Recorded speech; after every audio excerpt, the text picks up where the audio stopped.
Hello, everybody. Welcome to another episode of my podcast.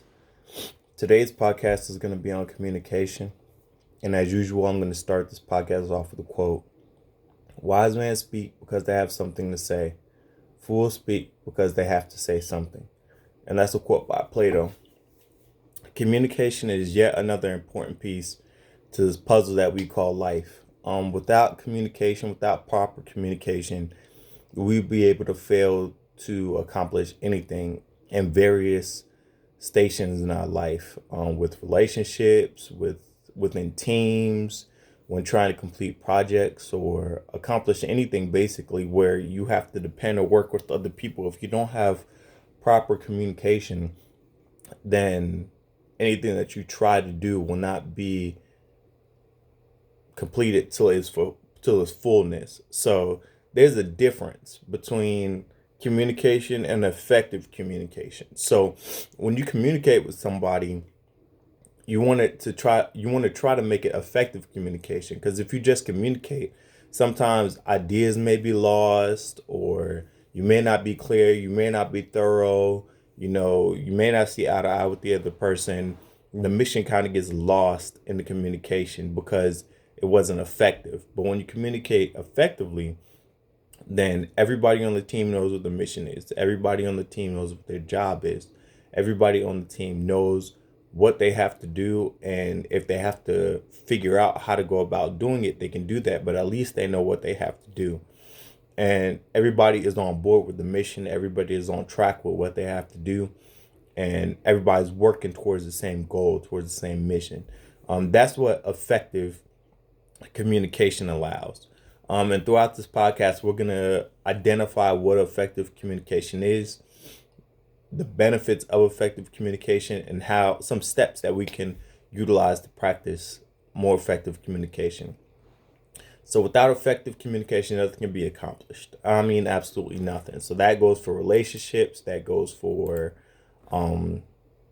work, that goes for even when you're talking with the kids. If you're not clear and concise about what you want them to do, how you want them to do it, it could get lost in translation. They can misunderstand, and they can do something that was not specified in your instructions, and then they haven't accomplished the task, or y'all are getting frustrated with each other. It's just unnecessary. So we need to practice effective communication over just communicating.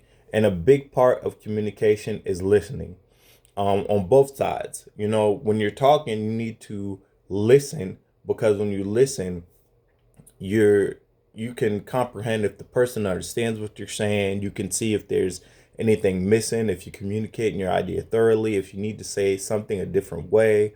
Like, a lot of us like to talk, but a lot of us don't like to listen.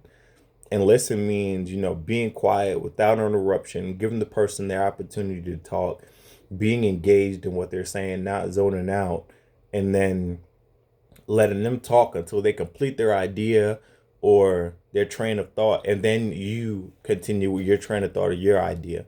That's effective communication. Both people listening to what each other has to say, communicating concise, clear information to one another in a manner that leaves no room for ambiguity or misunderstanding. And again, this works in every station in life. So in the military, in the workforce, in relationships, I'm talking about everything. Like any situation that you could think of where you work in a team or that you'll depend on somebody else. This is true. This stands true. Effective communication is defined as the ability to convey information to another effectively and efficiently. So if you're not accomplishing those two tasks, effective and efficient communication, then you're not communicating efficiently. You're just talking to talk. And this can basically be summed up like how you talk with your homeboys or your friends, like when you're having a good time, when you're just out at the bar, drinking, chilling, having fun, you're just talking back and forth, being loud and stuff like that, just having a good time. Um, that might not be effective communication. You might just be joking around and stuff like that because you really don't have an objective to it. You're just out trying to have a good time. Um, You're not trying to build the bridge or anything like that. So I mean, in that aspect, you're communicating, and the ideas are being transferred to one another. But it's more like in a joking, relaxed sense. Um, when I talk about effective communication, I talk about when you're trying to accomplish or achieve something. Like if you're in a relationship, you're having a rough time period and in the relationship, a rough time frame, and things just can't go right or aren't going right. You're not seeing eye to eye with your spouse. Things just aren't right.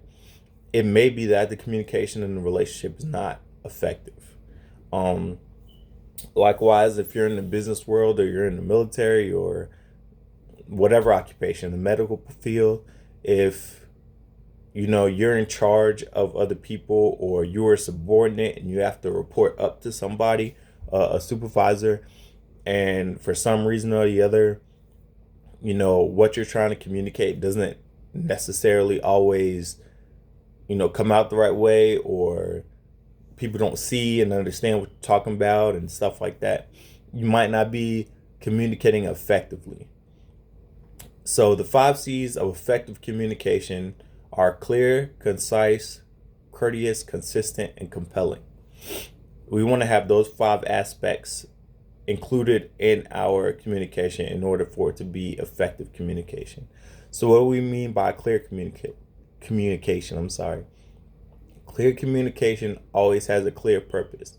So when you talk to somebody, like the reason for this conversation should be obvious. It should be clear. Like, I'm here to accomplish this, or we need to talk about this. It shouldn't be ambiguous, up in the air, like 50-50, like we don't know what we're talking about, or it comes about later in the conversation. If you're having a conversation with somebody, it should be purposeful and it should be clear. Like, I am here for this. Concise. Use as few words as possible to give the necessary information. You don't have to go on a dissertation. Like, you don't have to just go on and on and on talking about nothing. And this is something that I kind of suffer with because I just like to talk to people and talk and exchange information and stuff like that. So sometimes when I talk, it's not always the most concise that it should be or that it needs to be. But being concise in your communication is very important, because when you use a lot of words and when you start talking further and deeper into something and giving details that might not even matter or that just further complicate what your mission is, you take away from the clarity that we discussed, the first part of what you're trying to say. So if you're not concise in what you're trying to say or what you're trying to communicate, then that lack of conciseness will now affect the clarity of what you're trying to say. So if you're clear with what you're trying to say, you just come up front. We know why we're here. We know why we're communicating. You stated at the beginning. You're concise. Like, hey, this is all the facts that they relate to A or B, like the mission that we're trying to accomplish. This is what I came here to say, and let's get it done. Number 3, courteous. That is, be polite in a way that shows consideration of others and or good manners. There's a way, we call this tactfulness in the military. There's a way that you can say things. And if you come off a certain different way, people can read energies, people can read body languages, the way that you say things, and especially when you talk to somebody from a different country that speaks a different language, sometimes things can get lost in translation, especially if English isn't their first language. So being courteous or tactful is just how you say things, how your body language comes off as, the eye contact you make, like are you aggressive, are you relaxed, are you chill, just think of the other person. How would you like somebody to talk to you? And oftentimes when I was in the Marine Corps, leadership sometimes didn't come off courteous. And I mean, at the time and place that we were having the communication, having the discussion, it may not have been the appropriate time to be courteous. I don't know. The Marine Corps is a different beast in and of itself. But I mean, here in the civilian world, there's no need for us to be just overtly mean or, not courteous for any other reason. Um, if you're having a bad day, if something's affecting you, if you're just not in the right state of mind, then you need to realize that that's the part of knowing yourself and knowing who you are. Being courteous is something that should come natural. You know what I'm saying? Or if it's not something that comes natural to you, it's something that you should work on, because everybody isn't in the military. And I had to learn that, because sometimes I would talk to people like I was talked to in the military. Like, hey, this is what we have to accomplish. We don't have time to be nice. Get this done. Because I'm just trying to communicate a message and get the mission rolling and completed. But there's no reason not to be courteous. Especially if you're communicating something to somebody, and you're trying to convey information that you want them to receive to completion. Like, you not being courteous might create a wall because of their ego or various other factors. It may create a wall that inhibits that ability for them to obtain that information or receive it to its intent, its purpose. Number 4 is consistent, able to maintain a particular standard or repeat particular activity or artifact with minimal variation. Let me stay on topic. Like, you don't want to be like, this is what we're here to do. We're here to build a bridge. And then you start talking about, like, hey, my favorite food is this, or, you just all over the place. Be consistent. Try to move in a linear passion or a logical progression, something that the audience can follow along with. You don't want to be jumping from A to B to C to D to E. You don't want to be doing all of that. You want to stay on topic. You want to stay consistent, and you want to get your message across in the most reasonable and effective way. And then number 5 is compelling. We want our listeners to be attracted to the message and encourage strong interest and attention in what Your task are meditate, journal, workout. There's my affirmation reminder. So those are the 5 C's of effective communication: clear, concise, courteous, consistent, and compelling. And for these lists that we're about to go through, if you listen to my podcast on Anchor, I'm going to attach these as well as the references to these resources in my show notes. As usual, for most of the lists that I give, I attach them in the show notes as well as their references. So what are the benefits of effective communication? Well, it builds trust. If a person feels like you're being authentic, if a person feels like you're being clear, if your person feels like you're being open and honest, that builds trust. Because when people have confidence in things they understand, things they don't understand, they don't necessarily have confidence in. So you want to build that trust with your audience. You want to build that trust with your team, that you know what you're talking about, and that if they have any questions, they can come to you, because that's the important part of communication as well. The fact that, hey, if you don't understand something or if you need more clarity, you can come to me and I can give that to you. That's building trust. That's what I would look for in a leader, because if you convey a message and hey, I don't understand this one part over here, can I come to you on the side and get that information? If the answer is yes, then series and times and training and mission after mission after mission, that trust will be built. And then your team will, at some point or another, just go and do what you need them to do, because they'll trust you. They have trust in the process. Number 2, preventing or resolving problems. Effective communication can head off problems before they even become problems. Again, using a good one, like in relationships. If you have an issue with A, and it's been going on for a little bit of time, you can talk about it before it becomes a major issue or something that could cause you to break up or something like that. You can cut it off before it gains enough momentum to spiral out into something chaotic that you now feel like is bigger than the relationship or bigger than the both of you. Also in the workforce, if you see something, if you're in the early stages of a mission or a planning process or whatever, and you see something that could be an issue, speak up, communicate effectively, practice your 5 C's and get that information to the right people, so that you can prevent a problem before it even becomes a problem, you see? And again, that builds trust. Number three, providing clarity and direction. Again, clarity is a part of the 5 C's that we discussed earlier, and direction. When there's clarity, people understand where they need to go, what they need to do, what's my job, what's my mission in this whole thing, and then they get it done. Effective communication can be a big aspect or a big component of the time frame of a mission. If you communicate effectively and you have, a time constraint on the mission, then you want people to know what their mission is, to know what direction they need to go in with as few hiccups as possible so that you can achieve that goal or that mission in the desired time frame. And effective communication provides that. Clarity provides that. Number four, it creates better relationships. Again, it builds on the trust. When you communicate effectively, it just strengthens the bond between the teammates involved. And that's on a project or in a relationship.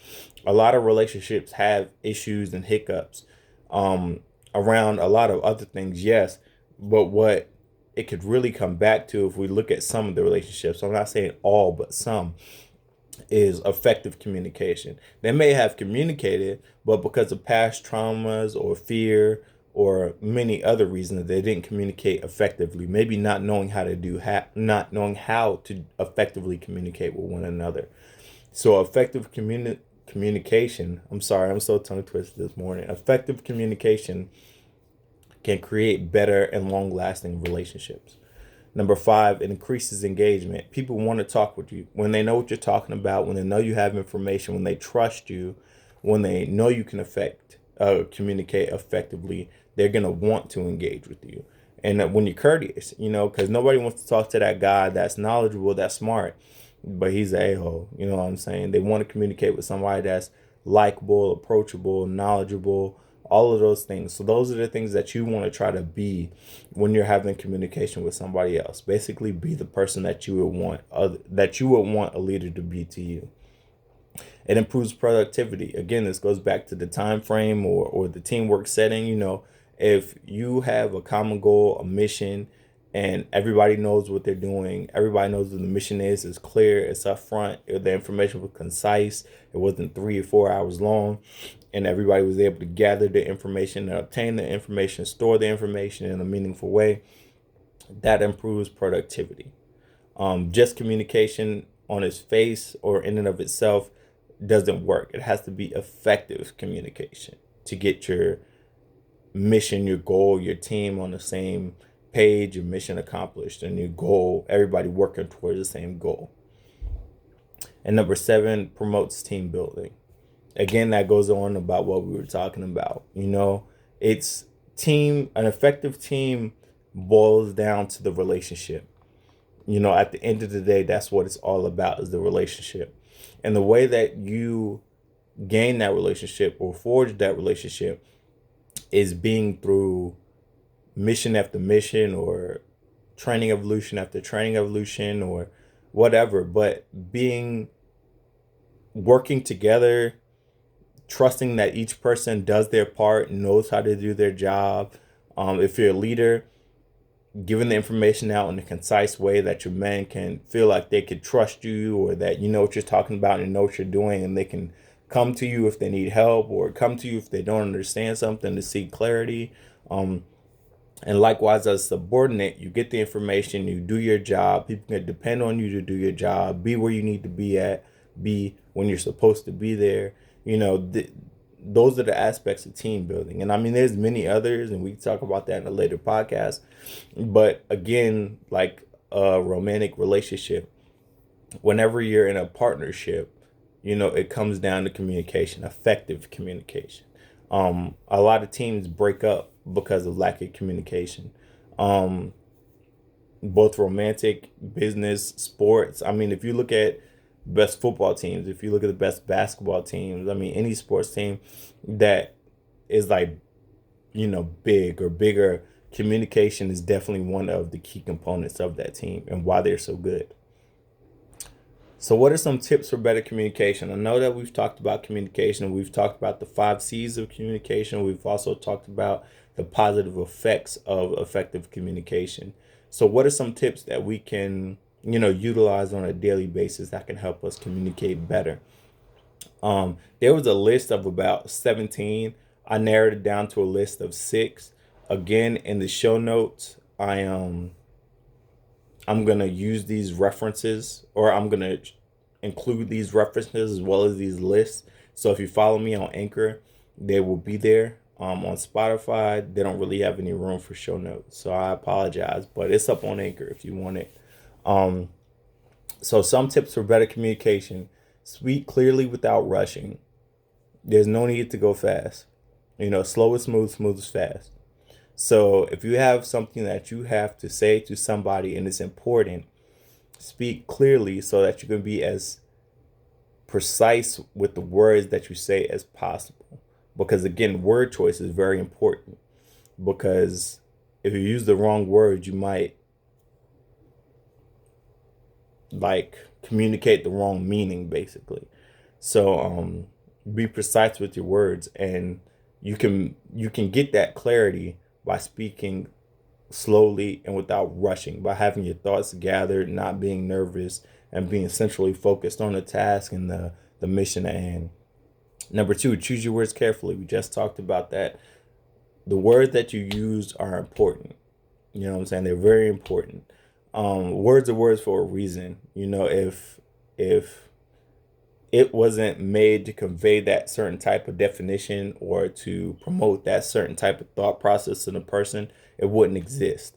Um, so be sure that you choose the appropriate word for the appropriate setting and the appropriate audience, and to communicate your information in an appropriate and effective way.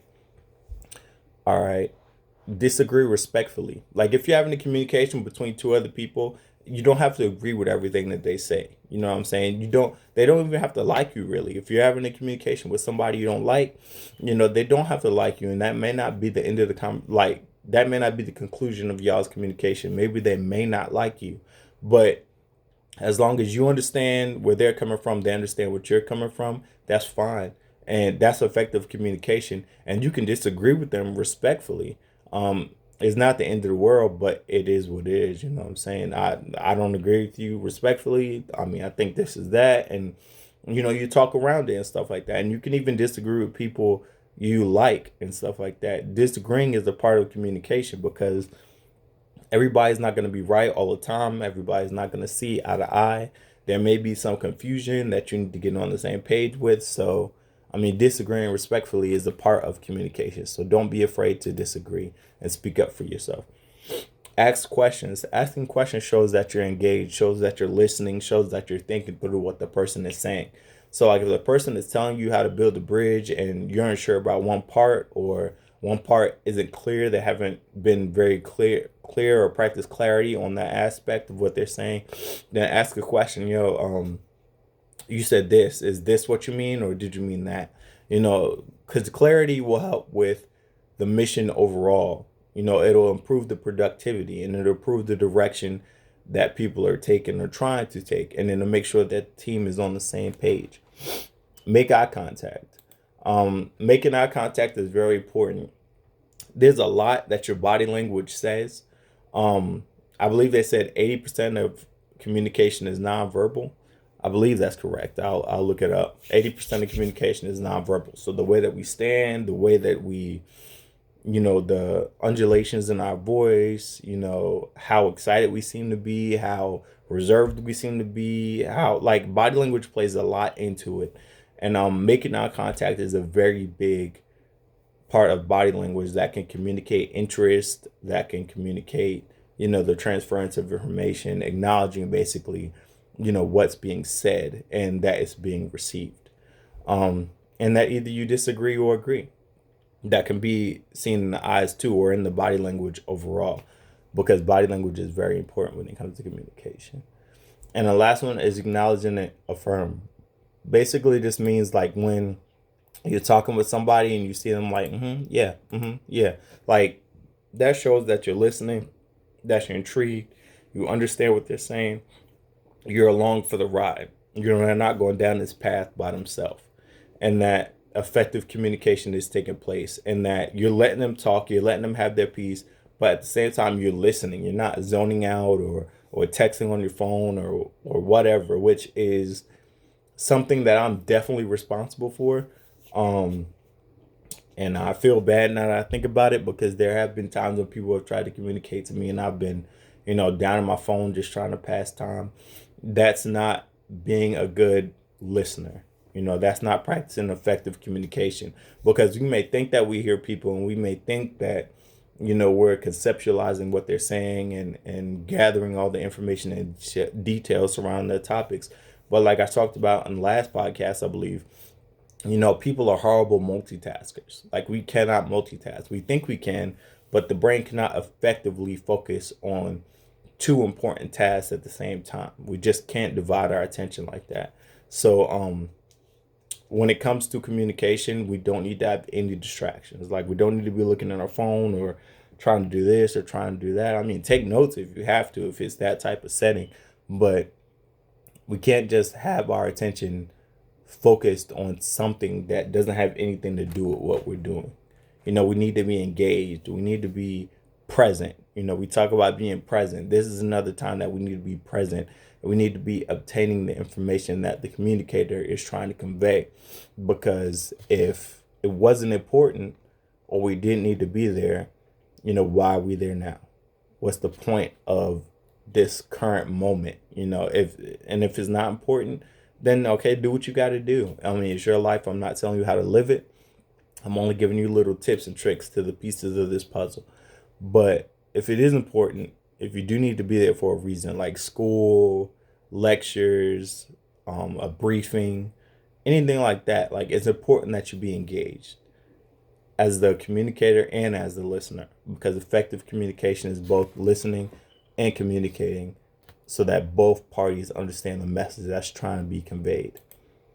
And at the end of the day, hopefully this will help you and your team or your partner get closer to your goals and to accomplish missions and achieve clarity at a higher level than y'all have before.